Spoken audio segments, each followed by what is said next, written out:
Hey everybody, welcome back to Video Game Esoterica on our continuing series Retro Revamp Rewind, where I remake some of the original videos on my channel, because right now I have a much bigger audience than I did back then, and these games are definitely games that I want to talk about and share to the widest audience possible.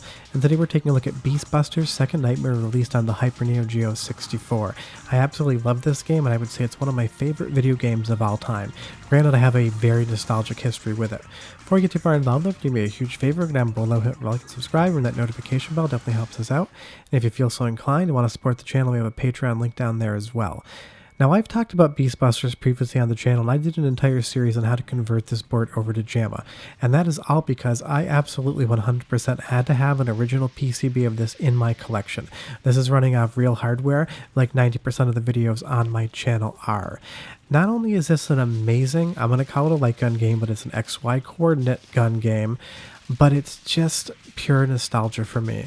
It was about 2004, and I was in Vail, Colorado at the U.S. Free Skiing Open. Back in a previous life when I managed athletes for Burton, I've, coached athletes that have X Games medals. Just weird stats about me. But I found this game in a hotel one night. I had never heard of it before. I put some money into it, and I probably sunk $30 in to be able to see the ending of it. And I played it every night that I had free time, to the point that I left Vail and had to continue traveling. This, to me, is just one of the best light gun shooting arcade games of all time. SNK and ADK nailed it out of the park with this. It is action-packed. It is ultra-violent. It's everything that you wanted in that late 90s arcade shooter. And it even has crazy things like this bus is just filled with maybe squid tentacles. Who knows what's underneath the ground? We just have no idea. But from start to finish, this game is in your face. There's never a moment to breathe. There's constantly enemies running at you. And the way they explode and the way you interact with them with your firearm, it's just everything that I personally love out of an arcade game. I mean, you have a zombie scaling the wall right now, and his spine is severed, and it's swinging back and forth and undulating. This feels like a real horror movie come to life, and it is by far my favorite game on the Hyper Neo Geo 64, and I would say this probably goes a little bit above the original House of the Dead to be my favorite horror arcade game of all time. And I just love, from start to finish, it's unrelenting. And just the character design, we have these nurses in these pink, costumes, and when you shoot them, half of their body explodes and intestines are just flying everywhere. It pushes everything to an 11. You have bombs that just blow every enemy up in front of you. It is just one of those games that for the 30 minutes you're going to be playing it, you get no breather, you get no rest, and I just love that about the game. Now, you can definitely tell in parts that it has been inspired quite heavily by the House of the Dead, because we're going to have a boss here, and the more you shoot him, the more his torso comes apart until he really is just two halves of a body connected by a spine, and that kind of reminds me of the first boss from the House of the Dead. So ADK made this game for SNK, and you definitely can tell they had a lot of inspiration from different arcade games in the past, but there's nothing wrong with that. If you're gonna kind of borrow from a franchise, borrowing from the House of the Dead is an incredible one. And now you'll see here, for some reason, he just explodes. It's inexplicable, but I absolutely love how the game treats things. It's kind of like camp horror, and they're going to bring in the bees. I have nothing against bees, but they love to sting me for no good reason, so I had to shoot them there. But there's just these little story vignettes. There really isn't much of any story in the game, but you see it visually. After these zombies run at you and they come fast and furious, we're going to go into this little hospital door here, and for about 5 seconds you're just going to see zombies eating someone else on the operating table, and they don't have to have story to tell you what's going on. What I'm going to let you do is just watch a little bit of the game.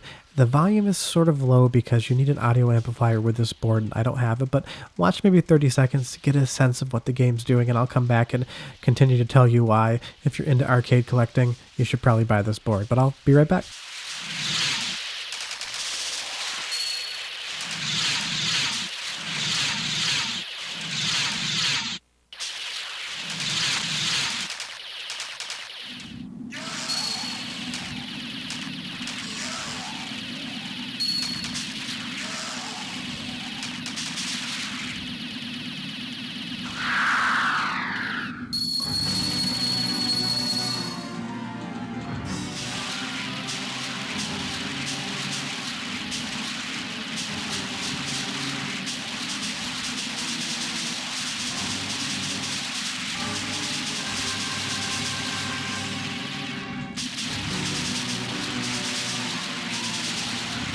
Now that you've gotten a sense of what the game plays like without me talking, I just absolutely love the next boss.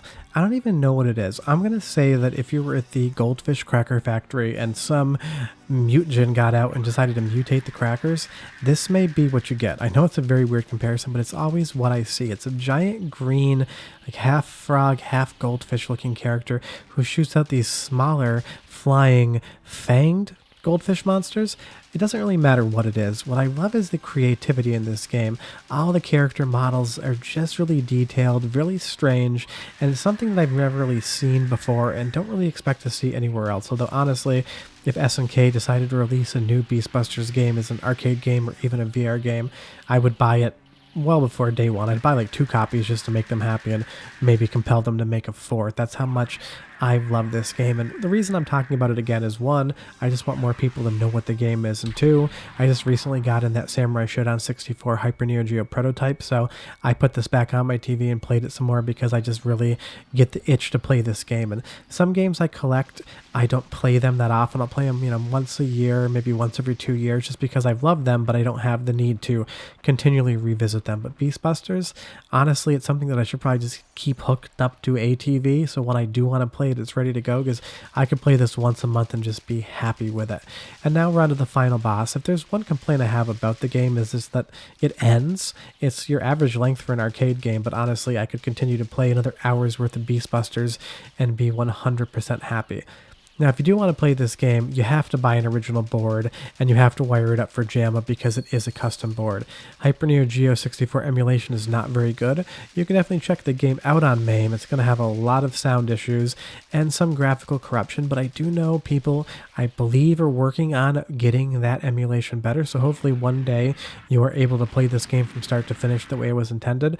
But if you are interested and you do need help finding a board, let me know, because I'd be happy to. I want more people to play this game because it's one of the few games I've shown on my channel that is really difficult to be able to play without that original hardware. But if you get the chance, if you see this out in the wild, please do play it.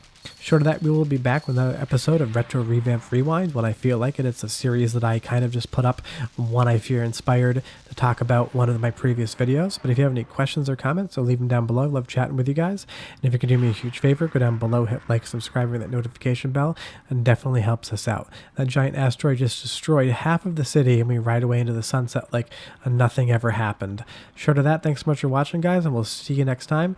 But if you get a chance to play Beastbusters, do it. Bye-bye.